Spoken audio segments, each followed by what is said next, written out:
宣古于所藏的80多个历代元宝，我向丁福老建议要把它完全拓一份，因为元宝上面都有年号官厅或商家字样，这次提议他倒应允了。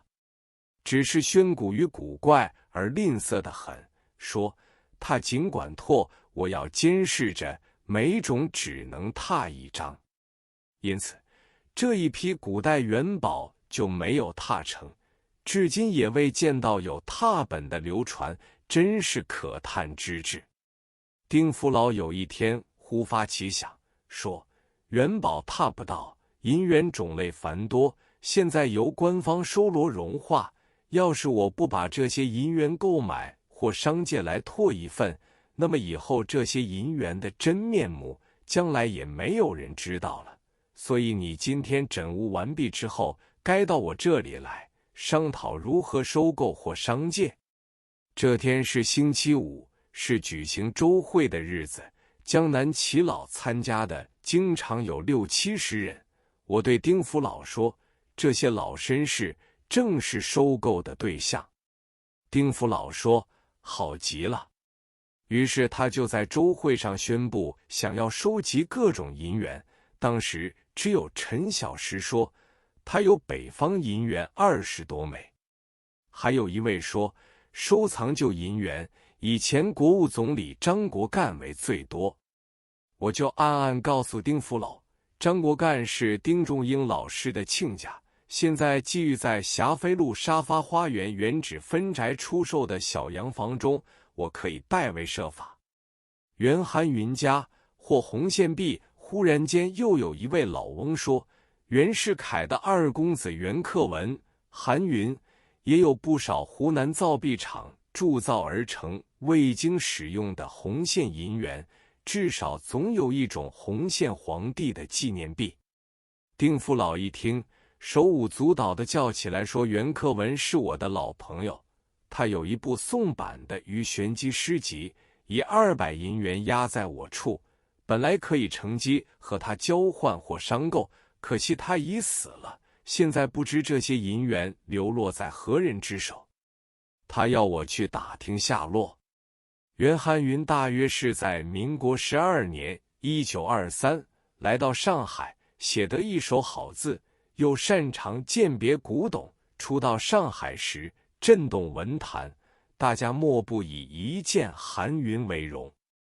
周寿娟编的《半月》，于大雄编的《京报》都拉他写稿。他写过一部《环上思圣》，后来曾印成单行本，这是他唯一的著作。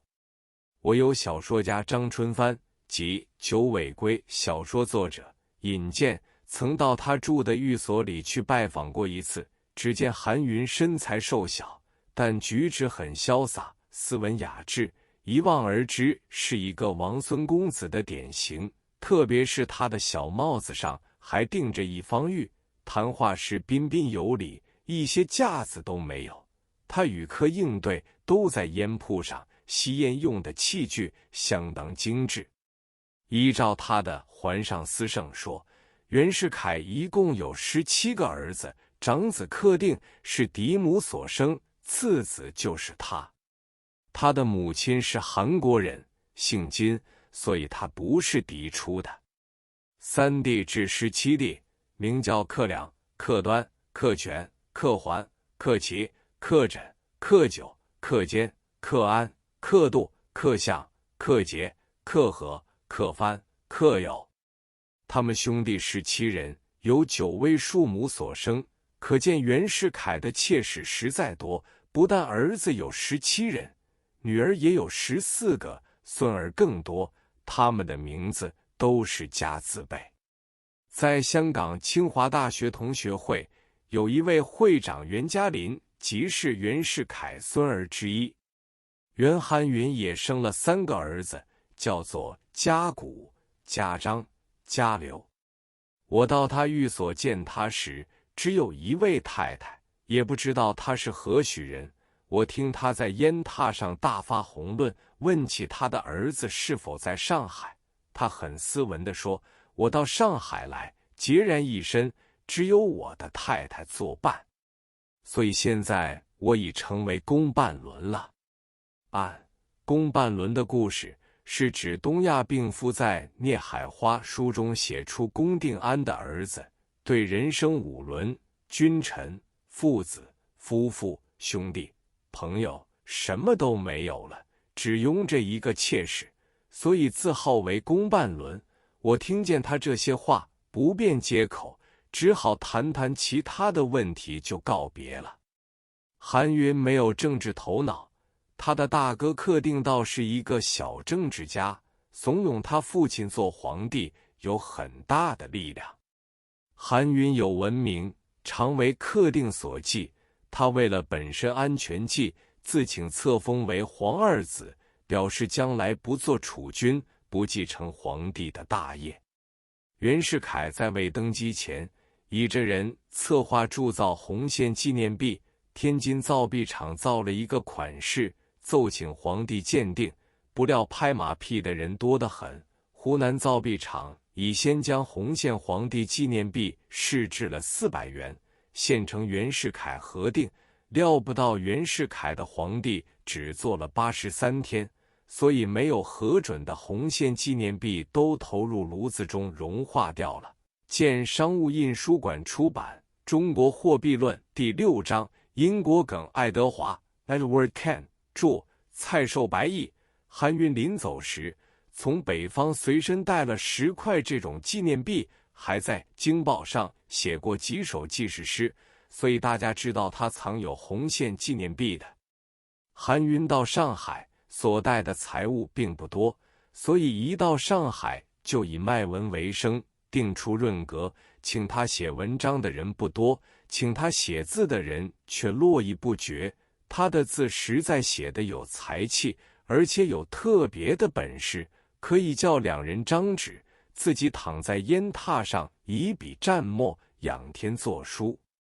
但是他奇懒无比，生性散漫，常常收了人家润笔而不交件，因此卖字的生涯日渐清淡。而且在上海又一连串弄了几房妾室，有一位名叫梅珍，乃一少刘公鲁的侄女，不久闹翻了，又续娶了一位，就是有名的袁唐志军。他是平润的水果西施，能写得一手蝇头小楷，还会做小说。后来还娶了几个小老婆，我实在记不清楚，只知道还有一个叫做佩文，外号小乔宝，据说仍住在白客路侯在里旧居。我因去过韩云旧居，所以不问3721，闯到他家去。房子已极简陋而陈旧，在内碰到一位半老徐娘，也不知她的名字，她自己承认是袁太太。我就问她，韩云先生遗下来的文物是否还有余留，可以出让？他说，作孽嚷。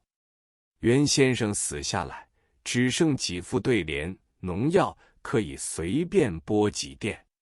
我就买了一副有上款的对联，接着我问他，袁先生从前收藏的银洋钿可不可以出让？